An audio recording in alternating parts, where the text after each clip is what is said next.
Hello दोस्तों, audio कथा में आपका स्वागत है। यहाँ आपको मिलेगी दुनिया की कुछ जानी मानी और मशहूर किताबें उनके ऑडियो विजुअल्स के साथ। तो बस सोते समय कान में हेडफोन्स लगाए और तैयार हो जाए कथाओं की दुनिया में खोने के लिए। आज हम शुरू करने जा रहे हैं हैरी पॉटर और पारस पत्थर की कथा। यह किताब दुनिया की अब तक की सबसे मशहूर उपन्यासों में से एक है। हैरी पॉटर इस श्रृंखला में कुल 7 किताबें हैं जो बड़ी मशहूर है और इन्हें J.K. रोलिंग नामक एक ब्रिटिश लेखिका ने लिखा है। तो शुरू करते हैं एक रहस्यमय जादुई सफर हैरी पॉटर और पारस पत्थर के साथ। अध्याय 12 शाहीबाग का दर्पण। क्रिसमस आ रहा था। दिसंबर के मध्य में एक सुबह हॉगवर्ट्स में जब लोगों की नींद खुली तो उन्होंने देखा कि चारों तरफ कई फुट ऊंची बर्फ जमी थी। झील जमकर ठोस हो गई और वीजली बंधुओं को इस बात के लिए सजा दी गई कि उन्होंने बर्फ के कई गोलों पर जादू कर दिया था ताकि वे क्विरिल के पीछे पीछे घूमते रहे और उनकी पगड़ी के पीछे टकराते रहे। जो गिने चुने उल्लू इस तूफानी आसमान से जूझते हुए चिट्ठियां देने में आए, उन्हें हैग्रिड ने स्वस्थ किया, तभी वे दोबारा उड़ने के काबिल हो पाए। सभी बेसब्री से छुट्टियों का शुरू होने का इंतजार कर रहे थे। हालांकि गरुड़द्वार के हॉल और बड़े हॉल में आग धधकती रहती थी, परंतु हवादार गलियारे बर्फीले हो चुके थे और क्लास में तीखी हवा खिड़कियों को हिलाकर रख देती थी। सबसे बुरी हालत प्रोफेसर स्नेप की क्लास की थी, जो तहखाने में लगती थी। यहाँ जब विद्यार्थियों की सांस बाहर निकलती थी तो कोहरा बन जाती थी और वे अपनी गर्म कढ़ाइयों के जितने पास रह सकते थे रहने की कोशिश करते थे। मुझे बहुत अफसोस होता है, ड्रेको मैल्फॉय ने एक दिन जादुई काढ़े की क्लास में कहा। मुझे उन लोगों के लिए बहुत अफसोस होता है जिन्हें क्रिसमस में हॉगवर्ट्स में रुकना पड़ रहा है, क्योंकि घर पर किसी को भी उनकी ज़रूरत नहीं है। यह कहते समय वह हैरी की तरफ देख रहा था। क्रैब और गॉयल ही करके हंसने लगे। हैरी लॉयन फिश के कांटे का चूर्ण तौल रहा था। उसने इसे अनसुना कर दिया। क्विडिच मैच के बाद से मैल्फॉय और भी ज़्यादा कड़वी बातें बोलने लगा था। वह नागशक्ति के हार जाने पर दुखी था, इसीलिए उसने हर एक को यह कहकर हंसाने की कोशिश की कि किस तरह एक चौड़े मुंह वाले मेंढक को हैरी की जगह अगला खोजी बनाया जाएगा। परंतु उसने देखा कि कोई भी इस पर नहीं हंसा, क्योंकि सभी इस बात से प्रभावित थे कि हैरी अपने झटके दे रहे झाड़ू को बहुत अच्छी तरह पकड़े रहा था। इसलिए ईर्ष्या और गुस्से से भरा मैल्फॉय अब हैरी को इस बात के लिए ताना मार रहा था कि उसका कोई परिवार नहीं था। यह सच था कि हैरी क्रिसमस के लिए प्रिवेट ड्राइव नहीं जा रहा था। प्रोफेसर मैकगोनागल पिछले सप्ताह उन विद्यार्थियों की सूची बनाने आई थी जो क्रिसमस की छुट्टियों में हॉगवर्ट्स में रुकेंगे, और हैरी ने तत्काल साइन कर दिए थे। उसे इस बात का ज़रा भी दुख नहीं था। यह शायद उसका अब तक का सबसे अच्छा क्रिसमस रहेगा। रॉन और उसके भाई भी रुक रहे थे क्योंकि मिस्टर और मिसेस वीजली चार्ली से मिलने के लिए रुमानिया जा रहे थे। जब जादुई काढ़े की क्लास के बाद वे लोग तहखाने से निकले तो उन्होंने देखा कि आगे वाले गलियारे में फर का एक बड़ा पेड़ बीच में रास्ता रोककर खड़ा है, जिसके पीछे से 2 बड़े पैर निकले दिखाई दिए और एक मोटी आवाज़ ने उन्हें बताया कि इसके पीछे हैग्रिड था। हेलो हैग्रिड, मदद चाहिए? रॉन ने शाखाओं में अपना सिर डालते हुए पूछा। नहीं, हम ठीक है रॉन, धन्यवाद। क्या तुम रास्ते से हटोगे? मैल्फॉय ने पीछे से ठंडे धीमे लहजे में कहा। क्या तुम पैसे कमाने के जुगाड़ कर रहे हो वीजली? मुझे लगता है तुम हॉगवर्ट्स से निकलने के बाद यहाँ का रखवाला बनने के ख्वाब देख रहे हो। वैसे भी तुम्हारा परिवार जितने बड़े घर में रहता है उसकी तुलना में तो तुम्हें हैग्रिड की झोपड़ी महल की तरह लगेगी। जैसे ही रॉन ने मैल्फॉय की तरफ छलांग लगाई, स्नेप सीढ़ियाँ चढ़कर ऊपर आए। वीजली! रॉन ने तुरंत मैल्फॉय के दुशाले के सामने वाले हिस्से को छोड़ दिया। उसे उत्तेजित किया गया था प्रोफेसर स्नेप, हैग्रिड ने पेड़ के पीछे से अपने बड़े बालों वाला चेहरा बाहर निकालते हुए कहा। मैल्फॉय उसके परिवार का अपमान कर रहा था। चाहे जो भी हो, लड़ाई करना हॉगवर्ट्स के नियम के खिलाफ है हैग्रिड, स्नेप ने चिकनी चुपड़ी आवाज में कहा। गरुड़ द्वार के 5 पॉइंट कम हो गए वीजली। और ऐसा मानो कि मैंने ज़्यादा पॉइंट नहीं काटे। अब तुम सब यहाँ से चलते नजर आओ। मैल्फॉय, क्रैब और गोयल पेड़ को धक्का मारते हुए गए, जिस वजह से चारों तरफ कांटे बिखर गए। वे लोग हंस रहे थे। मैं उसे देख लूंगा, रॉन ने मैल्फॉय की पीठ के पीछे से अपने दांत खिटखिटाते हुए कहा। एक ना एक दिन मैं उसे देख लूंगा। मुझे उन दोनों से नफरत है, हैरी ने कहा। मैल्फॉय और स्नेप। चलो खुश हो जाओ, क्रिसमस आने वाला है, हैग्रिड ने कहा। तुम्हें क्या बताऊं, हमारे साथ चलो, खुद चलकर बड़े हॉल को देख तो लो, वो कितना बढ़िया लग रहा है। इस पर हैरी, रॉन और हरमाइनी हैग्रिड और उसके पेड़ के पीछे पीछे बड़े हॉल की तरफ चल दिए, जहाँ प्रोफेसर मैगोनिकल और प्रोफेसर फ्लिटविक क्रिसमस की सजावट में जुटे थे। आहा, हैग्रिड, आखिरी पेड़, इसे दूर वाले कोने में रख दो। हॉल की सजावट देखने लायक थी। दीवारों पर शूलपर्णी और मिसलटो के बंधनवार सजे थे और कमरे में चारों तरफ 12 ऊंचे क्रिसमस ट्री लगे थे, जिनमें से कुछ तो बर्फ के छोटे छोटे टुकड़ों के कारण चमक रहे थे और कुछ सैकड़ों मोमबत्तियों के कारण। तुम्हारी छुट्टियां शुरू होने में अब कितने दिन बचे हैं? हैग्रिड ने पूछा। सिर्फ एक, हरमाइनी ने कहा।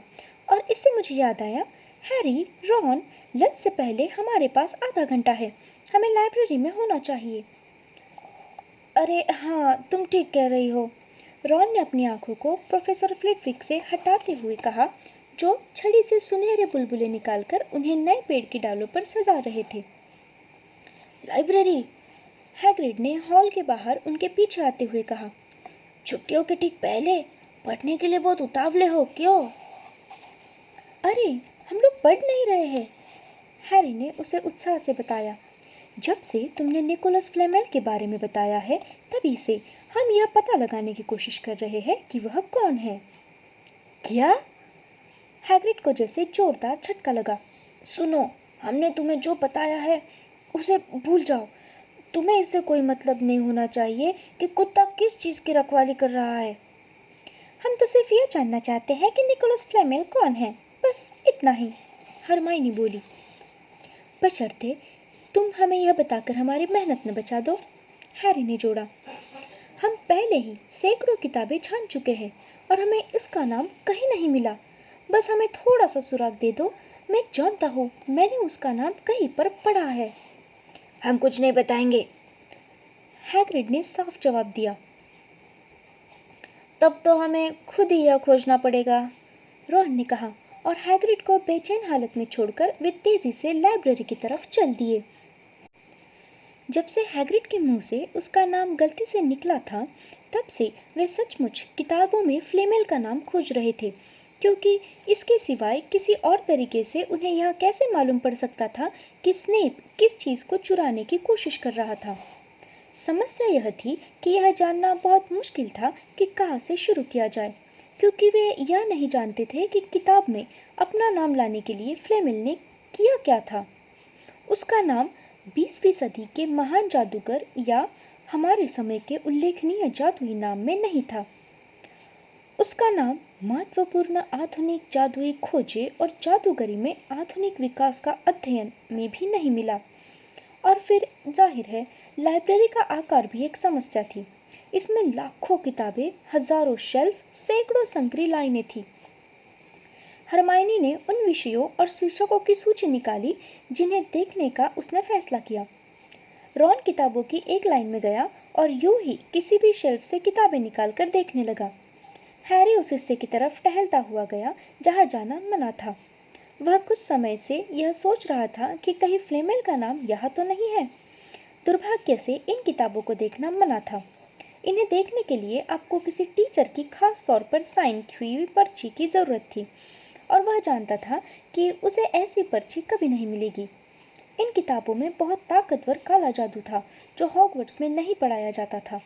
केवल वे पुराने विद्यार्थी ही इन किताबों को पढ़ सकते थे जो गुप्त कलाओं से रक्षा के विषय में आगे की पढ़ाई करते थे। तुम क्या खोज रहे हो लड़के? कुछ नहीं, हैरी ने कहा। मैडम पिंस यानी लाइब्रेरियन ने उसकी तरफ पंखों का डस्टर दिखाते हुए कहा। तो फिर तुम यहाँ से निकल जाओ, चलो बाहर। वह सोच रहा था कि उसे जल्दी से कोई अच्छी सी कहानी या बहाना बनाना चाहिए था। हैरी मन मारकर लाइब्रेरी से बाहर निकल गया। वह, रॉन और हरमाइनी पहले ही इस बात पर सहमत हो गए थे कि मैडम प्रिंस से यह पूछना ठीक नहीं होगा कि उन्हें फ्लेमेल के बारे में जानकारी कहाँ मिल सकती थी। उन्हें विश्वास था कि वे बता सकती थी, परंतु वे यह जोखिम नहीं लेना चाहते थे कि स्नेप यह जान जाए कि वे किस बारे में जानकारी हासिल करना चाहते थे। हैरी ने यह देखने के लिए बाहर गलियारे में इंतजार किया कि बाकी दोनों को कुछ मिला या नहीं, परंतु उसे बहुत ज़्यादा उम्मीद नहीं थी। वे 15 दिनों से ढूंढ रहे थे, परंतु चूंकि उन्हें दो क्लासों के बीच में सिर्फ थोड़ा सा समय मिल पाता था, इसलिए इसमें हैरानी की बात नहीं थी कि उन्हें कुछ नहीं मिला था। इसके लिए उन्हें दरअसल एक अच्छी लंबी खोज की ज़रूरत थी, जब मैडम प्रिंस उनकी गर्दन के पीछे न खड़ी हो। 5 मिनट बाद रॉन और हरमाइनी अपनी गर्दन हिलाते हुए उसके पास आए। फिर वे लंच करने चले गए। जब मैं चली जाऊंगी तो तुम लोग देखते रहोगे, है ना? हरमाइनी ने कहा। और अगर तुम्हें कुछ मिल जाए तो मुझे उल्लू भेज देना। और तुम अपने माता पिता से पूछ सकती हो कि फ्लेमेल कौन है, रॉन ने कहा। उनसे पूछना सुरक्षित रहेगा। बहुत ही सुरक्षित, क्योंकि वे दोनों दांतों के डॉक्टर हैं, हरमाइनी ने कहा। एक बार छुट्टियां शुरू हो गई तो रॉन और हैरी का समय इतना अच्छा बीतने लगा कि वे फ्लेमेल के बारे में भूल से गए। पूरा कमरा उनके कब्जे में था और हॉल भी आम दिनों की तुलना में बहुत ज़्यादा खाली था, इसीलिए वे आग के पास वाली अच्छी कुर्सियों पर बैठ सकते थे। वे घंटों बैठकर कुछ न कुछ ऐसा खाते थे जिसे वे लंबे हत्थे वाले कांटे से भून सके। ब्रेड, क्रम्पेट, मार्शमेलोज और ऐसे उपाय सोचते रहते थे जिनसे मैलफॉय को स्कूल से निकलवाया जा सके। हालांकि वे जानते थे कि यह उपाय सफल नहीं होंगे, परंतु इनके बारे में बातें करना मज़ेदार तो था ही। रॉन ने हैरी को जादुई शतरंज खेलना सिखाना भी शुरू कर दिया। यह बिल्कुल मगलों की शतरंज की तरह थी। फर्क सिर्फ इतना था कि इसमें जिंदा मोहरों से खेला जाता था, जो एक तरह से युद्ध में सैनिकों को आदेश देने की तरह था। रॉन के पास की हर चीज़ की तरह यह शतरंज भी उसे परिवार के किसी और सदस्य से मिली थी, इस मामले में उसके दादाजी से। बहरहाल पुराने मोहरों से उसे कोई परेशानी नहीं होती थी। रॉन उन्हें इतनी अच्छी तरह से जानता था कि उसे उनसे अपनी बात मनवाने में कभी दिक्कत नहीं होती थी। हैरी सीमस फिनिगन से उधार लिए मोहरों से खेला और मोहरों को उस पर बिल्कुल भी भरोसा नहीं था। हैरी शतरंज का बहुत अच्छा खिलाड़ी नहीं था और वे मोहरे चिल्ला चिल्ला कर उसे अलग अलग सलाह दे रहे थे, जिस वजह से वह दुविधा में पड़ जाता था। मुझे वहाँ मत भेजो, क्या तुम्हें इसका घोड़ा नहीं दिख रहा है? उसे भेज दो, हम उसके बिना काम चला सकते हैं। क्रिसमस की शाम को जब हैरी बिस्तर पर गया तो उसके मन में अगले दिन अच्छे भोजन और मौज मस्ती की आशा तो थी, परंतु तोहफे मिलने की कोई उम्मीद नहीं थी। जब वह अगली सुबह जल्दी उठा तो उसने जो सबसे पहली चीज़ देखी वह था उसके बिस्तर पर पैरों की तरफ लगा पैकेटों का ढेर। जब हैरी बिस्तर से बाहर आया और उसने अपना ड्रेसिंग गाउन खींचा तो रॉन नींद भरी आवाज़ में बोला, हैप्पी क्रिसमस। तुम्हें भी, हैरी ने कहा। इधर देखो तो सही, मुझे तोहफे मिले हैं। और तुम किस चीज़ की उम्मीद कर रहे थे, शलजमों की? रॉन ने अपने तोहफों के ढेर की तरफ देखते हुए कहा, जो हैरी के ढेर से काफ़ी बड़ा था। हैरी ने सबसे ऊपर वाला पैकेट उठाया। यह मोटे भूरे कागज़ में लिपटा था और इस पर लिखा था, हैरी को, हैग्रिड की ओर से। अंदर लकड़ी की एक अनघट बांसुरी थी। जाहिर था हैग्रिड ने उसे खुद बनाया था। हैरी ने बांसुरी बजाई। उसने कुछ हद तक उल्लू जैसी आवाज़ निकाली। दूसरे बहुत छोटे पैकेट में एक चिट्ठी थी। हमें तुम्हारा संदेश मिला और हम तुम्हारी क्रिसमस का तोहफा साथ भेज रहे हैं, वर्नॉन अंकल और पेटूनिया आंटी की ओर से। कागज़ के साथ 50 पैसे का एक सिक्का सेलो टेप से चिपका था। ये उनकी उदारता है, हैरी ने कहा। रॉन 50 पेंस के सिक्के को देखकर मोहित हो गया। अद्भुत, उसने कहा। क्या आकार है! यह पैसा है। तुम इसे रख सकते हो, हैरी ने कहा और वह हंसा कि रॉन कितना खुश दिख रहा था। हैग्रिड हो गया, मेरे अंकल आंटी हो गए, बाकी तोहफे किसने भेजे हैं? मुझे लगता है मैं जानता हूँ कि यह किसने भेजा है। रॉन ने थोड़ा गुलाबी होते हुए एक बड़े से उभरे पैकेट की तरफ इशारा किया। मेरी मम्मी ने। मैंने उन्हें बताया था कि तुम तोहफों की उम्मीद नहीं कर रहे थे और अरे नहीं, उसने दर्द भरी आवाज़ में कहा, उन्होंने तुम्हारे लिए भी वीजली स्वेटर बना दिया। हैरी ने पैकेट फाड़ा। उसमें हाथ से बुना हुआ एक मोटा हरे रंग का स्वेटर था और साथ ही घर पर बनी कैंडी का एक बड़ा पैकेट भी।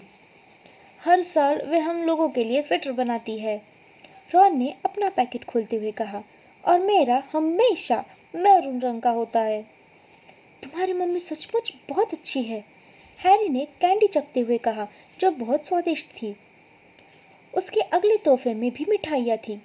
हरमाइनी ने चॉकलेट के मेंढकों का एक बड़ा बक्सा भेजा था। अब सिर्फ एक पैकेट बचा था। हैरी ने उसे उठाया और टटोला। वो बहुत हल्का था। हैरी ने उसे खोला।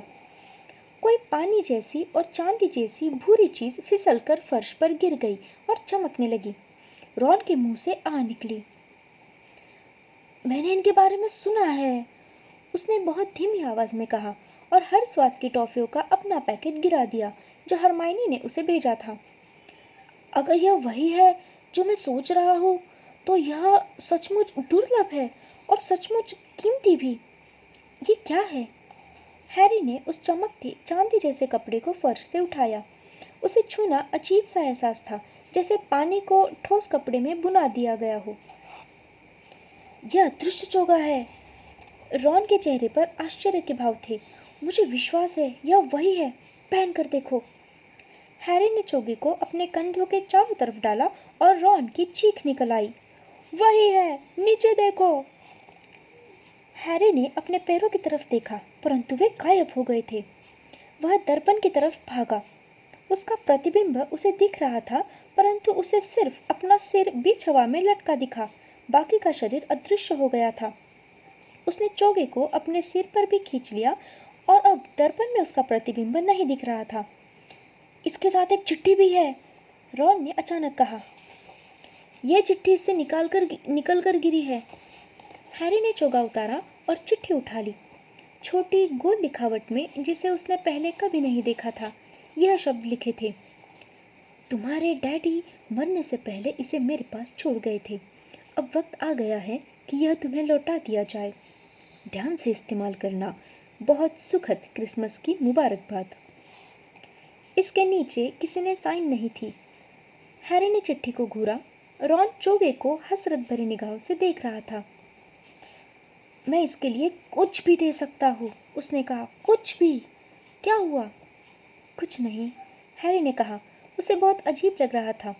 यह चोगा किसने भेजा था? क्या कभी यह सचमुच उसके डैडी के पास था?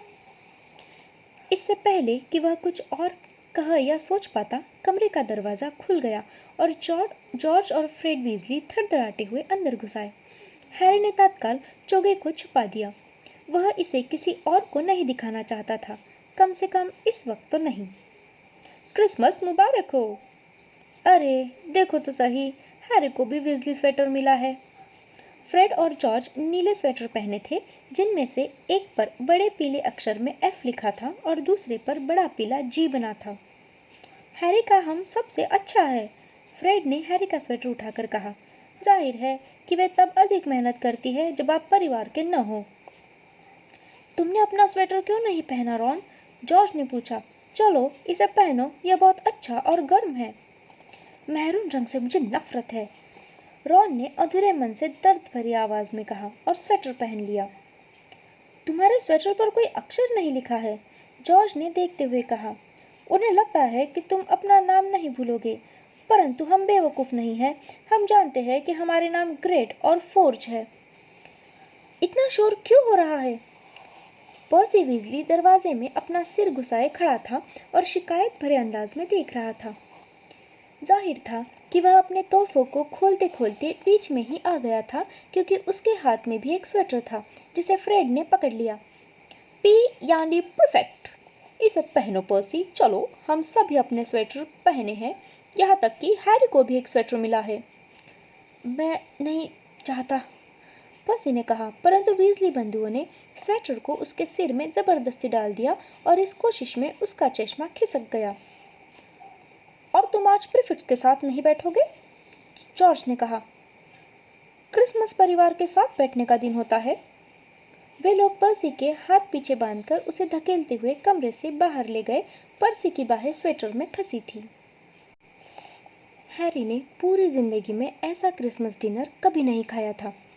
100 मोटी भुनी टर्की, भुने और उबले आलू, मोटे पोर्क कबाबों की प्लेटें, मक्खन लगी मटर की कटोरियाँ, गाढ़ी व लजीज मेवा डली ग्रेवी और क्रैनबेरी सॉस की चांदी की नावें, और टेबल के पास हर कुछ फुट दूर रखे जादूगरों के पटाखों के ढेर।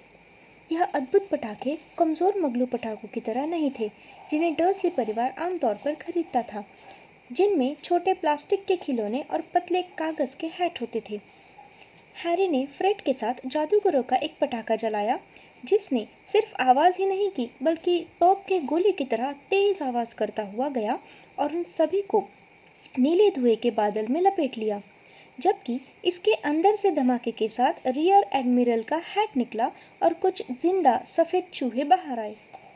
ऊपर ऊंची टेबल पर डंबलडोर ने जादूगरों वाली नुकीली टोपी के बजाय फूलों वाली टोपी पहन रखी थी और वे उस चुटकुले पर हंस रहे थे जो उन्हें प्रोफेसर फ्लिटविक ने अभी अभी पढ़कर सुनाया था।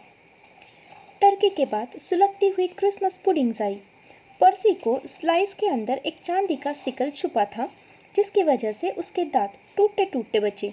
हैरी ने देखा कि ज़्यादा शराब पीने के कारण हैग्रिड का चेहरा लाल होता जा रहा था और आखिरकार हैग्रिड ने प्रोफेसर मैगगोनिगल का गाल चूम लिया। हैरी को यह देखकर अचंभा हुआ कि गुस्सा होने की बजाय वे हंसी, शर्माई और उनका हैट तिरछा हो गया। जब हैरी आखिरकार टेबल से उठा तो पटाखों से निकलकर बहुत सी चीज़ें उनके ऊपर गिरी, जिनमें कभी न फूटने वाले चमकदार गुब्बारों का एक पैकेट था, अपने खुद से मत से उगाइए की किट थी और उसका खुद का जादूगरों वाला शतरंज का नया सेट था। सफ़ेद चूहे गायब हो गए थे और हैरी के मन में यह भयानक विचार आया कि शायद उन चूहों की किस्मत में मिसेस नॉरिस का डिनर बनना लिखा था। हैरी और वीजली भाइयों ने दोपहर बहुत अच्छे ढंग से गुजारी। वे मैदान में बर्फ के गोलों से घमासान लड़ाई करते रहे। फिर वे ठंडे, गीले और हाफते हुए गुरुद्वार के हॉल की आग के पास लौट आए, जहां हैरी ने अपना नया शतरंज सेट खोला और रॉन ने बहुत बुरी तरह हार गया। हैरी को लग रहा था कि अगर पर्सी ने उसकी इतनी ज़्यादा मदद करने की कोशिश न की होती तो शायद वह इतनी बुरी तरह नहीं हारता। Turkey sandwich, crumpet, sponge cake और क्रिसमस केक के साथ चाय पीने के बाद हर एक को लगा कि पेट ज़्यादा भर गया है और अब सोने से पहले ज़्यादा कुछ नहीं किया जा सकता, सिवाय पर्सी को फ्रेड और जॉर्ज के पीछे पूरे गुरुद्वार के हॉल में भागते देखने की, क्योंकि उन्होंने उसका प्रीफेक्ट वाला बिल्ला चुरा लिया था। यह हैरी का अब तक का सबसे अच्छा क्रिसमस था, परंतु पूरे दिन उसके दिमाग में कोई चीज़ घुमड़ रही थी। जब तक वह सोने के लिए अपने बिस्तर पर नहीं गया, तब तक वह इसके बारे में ठीक तरह से नहीं सोच पाया। अदृश्य चोगा, और इसे किसने भेजा था? रॉन के पेट में ढेर सारी टर्की और केक था तथा उसे परेशान करने के लिए कोई रहस्यमय वस्तु भी नहीं थी, इसीलिए उसने जैसे ही अपने बिस्तर के पर्दे लगाए वह तत्काल सो गया। हैरी अपने बिस्तर के किनारे पर झुका और उसके नीचे से चोगे को बाहर निकाला। उसके डैडी का था। उसने उस कपड़े को अपने हाथ के ऊपर तैरने दिया, जो रेशम से भी चिकना और हवा की तरह हल्का था। ध्यान से इस्तेमाल करना, चिट्ठी में लिखा था। उसे इसे पहनकर देखना था अभी। वह बिस्तर से बाहर निकला और उसने चोगे को अपने चारों तरफ लपेट लिया। जब उसने अपने पैरों की तरफ देखा तो उससे सिर्फ चांदनी और छायाएं दिखी। यह बहुत अजीब एहसास था। ध्यान से इस्तेमाल करना। अचानक हैरी पूरी तरह चौकन्ना हो गया। इस चोगे में पूरा हॉगवर्ट्स उसके सामने खुला था। वह अंधेरे और खामोश में खड़ा था, परंतु उसके अंदर रोमांच का तूफान उमड़ रहा था। वह इसे पहनकर कहीं भी जा सकता है, कहीं भी, और फ्लिच को पता भी नहीं चलेगा। रॉन अपनी नींद में बुदबुदाया, क्या उसे जगाना ठीक रहेगा? किसी चीज़ ने उसे रोक दिया। उसके डैडी का चोगा। उसे लगा कि इस बार पहली बार वह अकेला ही इसका इस्तेमाल करना चाहता है। वह कमरे से बाहर निकला, सीढ़ियाँ उतरा, हॉल के पार गया और तस्वीर के छेद से कूदकर चल दिया। कौन है? मोटी औरत चीखी। हैरी कुछ नहीं बोला। वह गलियारे में तेजी से चलता गया। उसे कहाँ जाना चाहिए? वह रुक गया। उसका दिल तेजी से धड़क रहा था और वह सोच रहा था। तभी उसके दिमाग में एक विचार आया। लाइब्रेरी में वहाँ जहाँ जाना मना है। वह जितनी देर तक पढ़ना चाहे पढ़ सकता था और तब तक पढ़ सकता था जब तक वह पता न लगा ले कि फ्लेमेल कौन था। वह आगे की तरफ चल दिया और चलते समय उसने अदृश्य चोगे को अपने चारों तरफ कसकर लपेट रखा था। लाइब्रेरी में घना अंधेरा और बड़ा अजीब सन्नाटा था। हैरी ने एक लैंप जलाया ताकि किताबों की लाइनों के बीच का रास्ता देख सके। ऐसा लग रहा था जैसे लैंप हवा में तैर रहा हो, और हालांकि हैरी जानता था कि उसका हाथ इस लैंप को पकड़े हुए था, परंतु यह देखकर उसे कंप छूट रही थी। जहाँ जाना मना था वह हिस्सा लाइब्रेरी के ठीक पीछे की तरफ था। सावधानी से उस रस्सी के पार जाते हुए जो उन किताबों को बाकी की लाइब्रेरी से अलग करती थी, उसने अपना लैंप उठाया ताकि उनके नाम पढ़ सके। किताबों के नाम से उसे ज़्यादा कुछ समझ में नहीं आया। उनके उखड़े हुए धुंधले सुनहरे अक्षर ऐसी भाषाओं में थे जो हैरी के पल्ले नहीं पड़ रही थी। कुछ किताबें तो बिना नाम की थी। एक किताब पर एक गहरा धब्बा था जो खून की तरह भयानक दिख रहा था। हैरी के गले के पीछे वाले बाल खड़े हो गए। शायद यह उसके मन का वहम हो, शायद ऐसा न हो, परंतु उसे लगा जैसे किताबें धीमे धीमे फुसफुसा रही थी, जैसे वे जानती हो कि वहाँ पर कोई ऐसा व्यक्ति घुस आया था जिसे वहाँ नहीं होना चाहिए था। उसे कहीं से तो शुरुआत करनी ही थी। लैंप को फर्श पर सावधानी से रखने के बाद उसने सबसे नीचे की शेल्फ में किसी अच्छी सी किताब की तलाश की। एक बड़ी सी काली सफ़ेद किताब पर उसकी आंखें ठहर गई। उसने इसे कठिनाई से निकाला क्योंकि यह बहुत भारी थी और अपने घुटनों पर रखकर खोला। एक तेज और दिल दहला देने वाली चीख शांति को चीरती हुई निकली। किताब चीख रही थी। हैरी ने उसे तत्काल बंद कर दिया, परंतु किताब फिर भी चीखती रही और उसमें से कान के पर्दे फाड़ने वाली आवाज़ लगातार आती रही। वह पीछे की तरफ लड़खड़ाया। उसकी ठोकर लगते से लैंप गिर गया और तत्काल बुझ गया। आतंकित होकर उसने सुना कि बाहर गलियारे में कदमों की आहट सुनाई दे रही थी। चीखती हुई किताब को वापस शेल्फ में रखते हुए वह भागा। दरवाजे के पास वह फ्लिच के पास से गुजरा। फ्लिच की पीली अजीब आंखें सीधे उसके पार देख रही थी और हैरी फ्लिच के खुले हुए हाथ के नीचे से फिसलते हुए गलियारे में ऊपर निकल गया। किताब की चीखें अब भी उसके कानों में गूंज रही थी। वह एक ऊंचे कवच के सामने अचानक रुक गया। लाइब्रेरी से बाहर निकलने के चक्कर में वह इतना उलझा था कि उसे यह ध्यान ही नहीं रहा कि वह कहाँ जा रहा था। शायद इसीलिए क्योंकि अंधेरा था और यह नहीं पहचान पाया कि वह कहाँ था। उसे इतना मालूम था कि किचन के पास एक कवच है, परंतु किचन तो इसके 5 मंजिल नीचे होना चाहिए। आपने मुझसे कहा था प्रोफेसर कि अगर कोई रात को बाहर घूमे तो मैं सीधे आपके पास आ जाऊं। कोई लाइब्रेरी में उस जगह है जहाँ जाना मना है। हैरी के चेहरे का रंग उड़ गया। वह जहाँ भी था, फ्लिच को वहाँ का शॉर्टकट मालूम था, क्योंकि उसकी धीमी चिकनी आवाज़ करीब आती जा रही थी और हैरी का दिल थक रह गया जब उसने सुना कि जवाब देने वाला आदमी स्नेप था। जहाँ जाना मना है, वे ज़्यादा दूर नहीं गए होंगे, हम उन्हें पकड़ लेंगे। जब फ्लिच और स्नेप आगे वाले मोड़ से अंदर आए तो हैरी उसी जगह पर मूर्ति की तरह खड़ा रहा।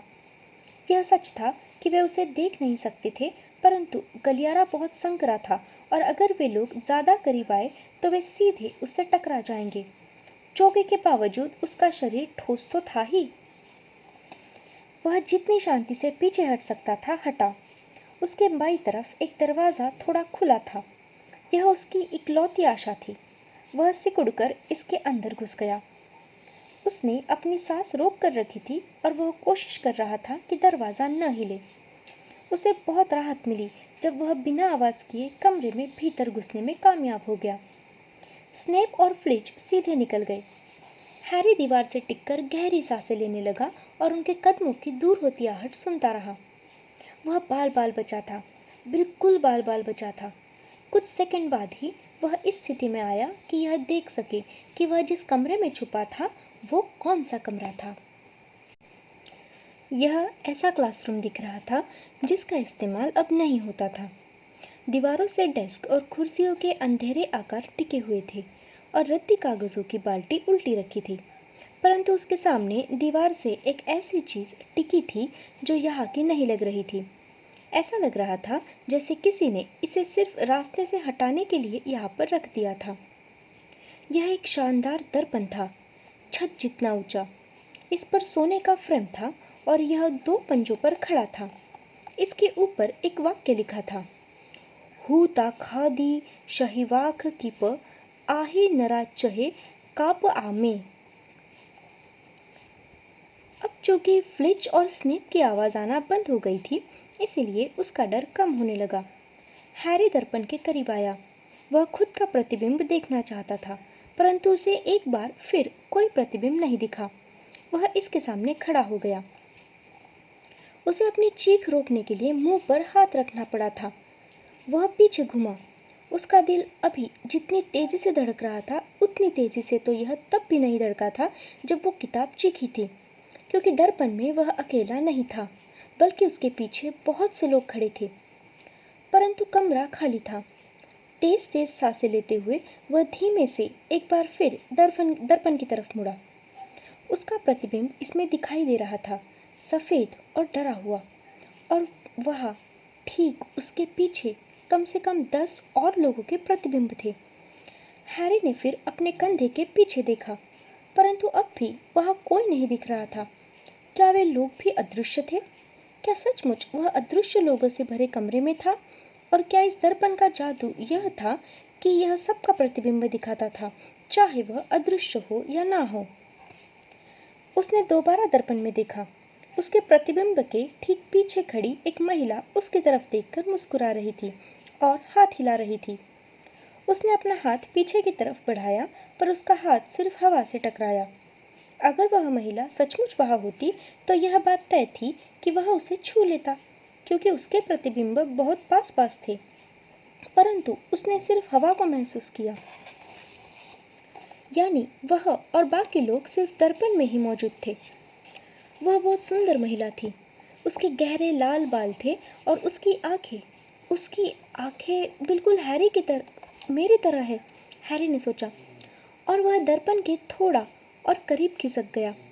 चमकीली हरी, बिल्कुल वही आकार है।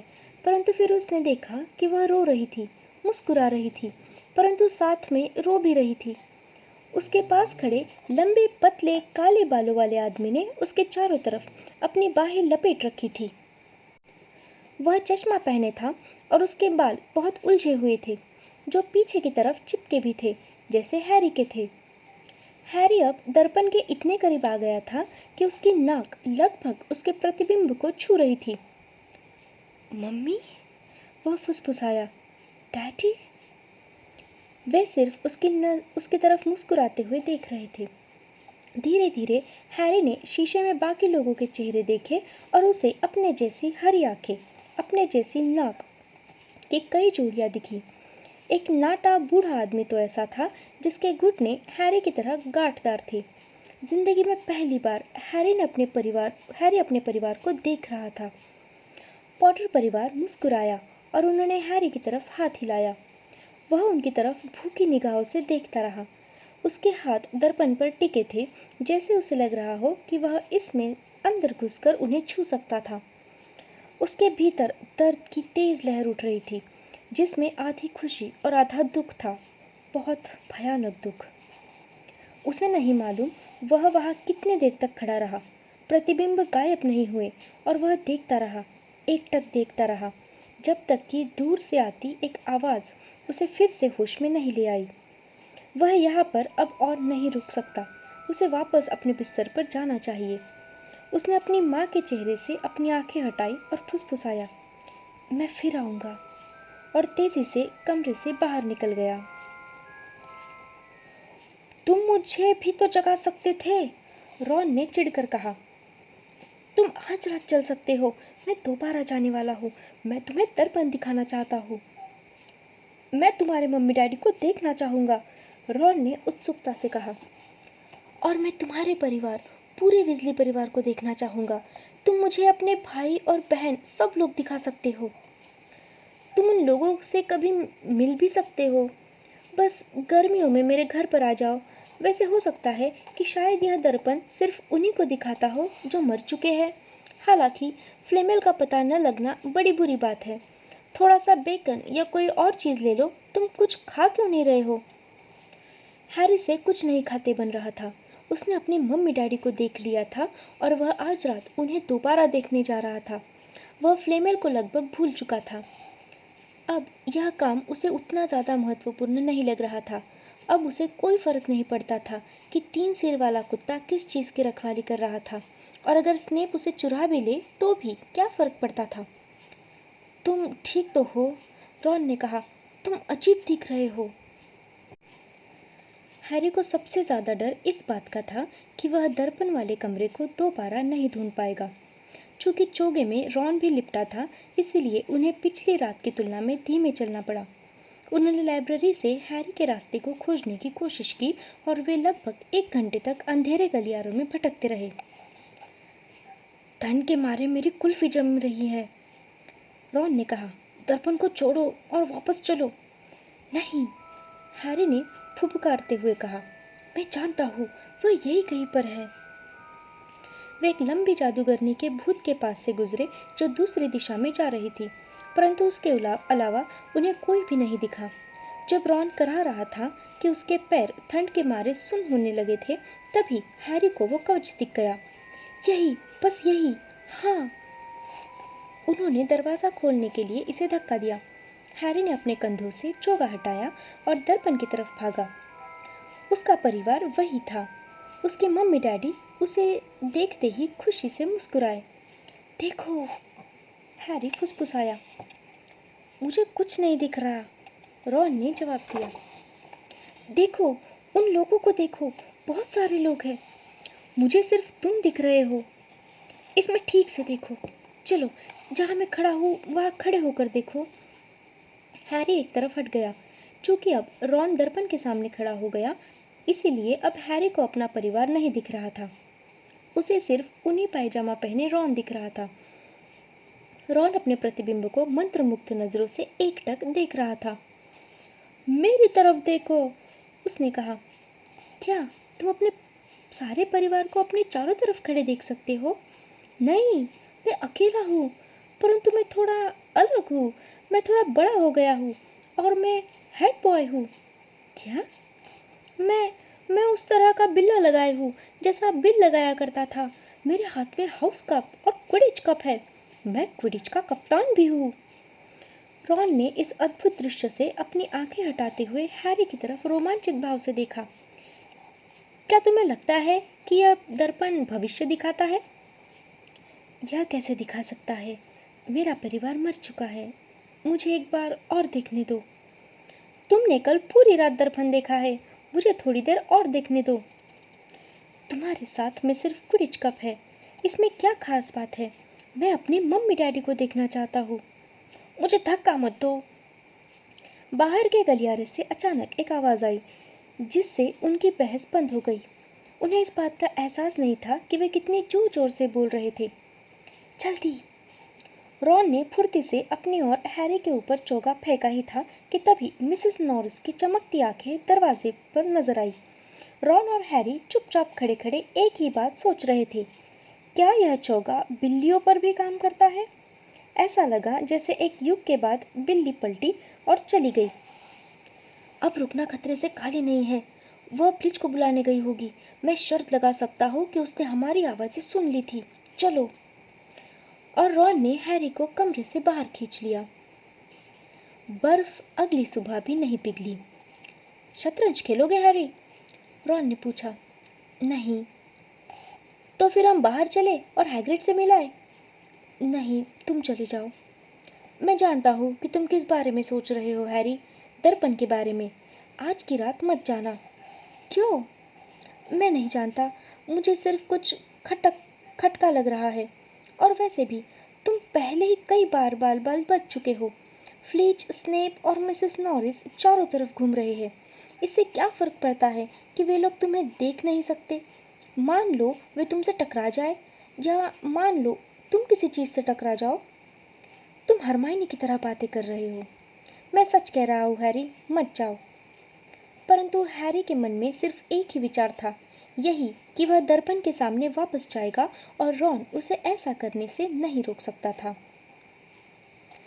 तीसरी रात उसने अपना रास्ता पहले से बहुत जल्दी खोज लिया। उसे मालूम था कि वह तेज तेज चल रहा था, जिस वजह से बहुत आवाज़ हो रही थी, और ऐसा करना समझदारी नहीं थी, परंतु उसे रास्ते में कोई नहीं मिला। और एक बार फिर उसके मम्मी डैडी उसकी तरफ देखकर मुस्कुरा रहे थे। उसके एक दादाजी तो खुशी के मारे सिर हिला रहे थे। हैरी दर्पण के सामने फर्श पर बैठ गया। वह यहाँ रात भर अपने परिवार के साथ बैठने वाला था, और आज उसे कोई नहीं रोक सकता था, कोई भी नहीं, सिवाय। तो हैरी फिर से आ गए। हैरी को ऐसा लगा जैसे उसके भीतर का खून जमकर बर्फ हो गया। उसने पीछे मुड़कर देखा। दीवार के पास रखी कुर्सियों में से एक पर कोई और नहीं बल्कि एल्बस डम्बलडोर बैठे थे। हैरी उनके पास से ही गुजरा होगा, परंतु वह दर्पण तक पहुंचने के लिए इतना बेताब था कि उसने उनकी तरफ ध्यान नहीं दिया था। मैं आपको नहीं देख पाया, सर। अजीब बात है हैरी, लगता है अदृश्य होने से तुम्हारी आंखें कमज़ोर हो गई है, डम्बलडोर ने कहा, और हैरी को यह देखकर राहत मिली कि वे मुस्कुरा रहे थे। तो डम्बलडोर ने कहा, और वे भी कुर्सी से उतरकर हैरी के पास फर्श पर बैठ गए।